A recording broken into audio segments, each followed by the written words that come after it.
এই সবাই চুপ, বাপ ফোন দিছে। হ্যাঁ আব্বু, এই ভাই কোথায় তুই? আসতেছি আমি বাসায়। তোর বাসা কিটা? আরে কেউ না, তাড়াতাড়ি বাসায় আয়। আসতেছি বললাম না, তুই এক্ষুনি বাসায় আয়। আসতেছি আমি, রাখো। দূর ভাই, ভালো লাগে না। এই থাক, আমি গেলাম। আর বাপ ফোন দিচ্ছে, আমার আবার বাসায় যাওয়া লাগবে, কিছু কাজ আছে। চল আমিও যাই, নাহলে আমার বাবা কিছু কল দিয়ে বিরক্ত করবে। চল। এই দাঁড়া, আবার ফোন দিচ্ছে ভাই। বলতেছি আসার সময় মনে করো ওই জিনিসটা নিয়ে আসবি। বলছি তো আসার সময় নিয়ে আসবো, তাই না? নিয়ে আসবি কিন্তু তাড়াতাড়ি বাসায় আয়। আসতেছি আমি বাসায়, রাখো। বিরক্তি করো, মিজাজ খারাপ ভাই। বাইরে বেরোলে কলের পরে কল, কি যে হয় বুঝি না ভাই।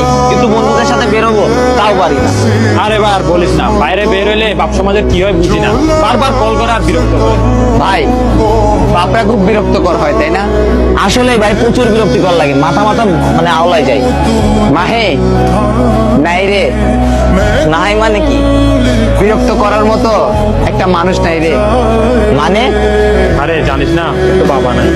আমার বাপ না তোদের মতো বিরক্তও করে না, আর তোদের মতো প্যারাও নেওয়া লাগে না আমার। কিন্তু জানিস, মাঝে মাঝে আমার খুব খারাপ লাগে।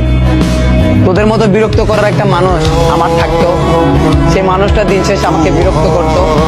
সেই মানুষটা দিন শেষে আমি ভুল করলে সেই ভুলগুলো আমাকে শুধরিয়ে দিত। আসলে ভাই, আল্লাহ আমার কপালে রাখি নাই রে ভাই।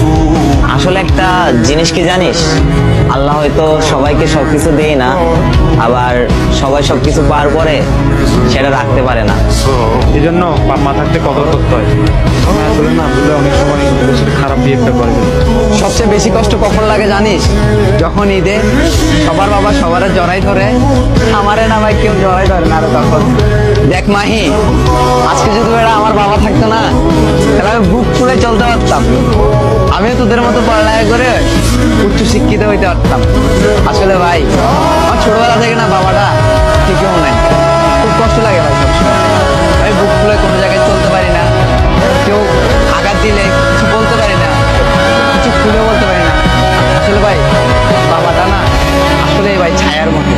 বাবা থাকলে না সবকিছু করা যায় ভাই, আর যার বাবা নাই তার দুনিয়াতে না মানসিক শান্তিটাই নাই। আসলে জান নাই সে বোঝে, বাকিরা তো গল্প খোঁজে।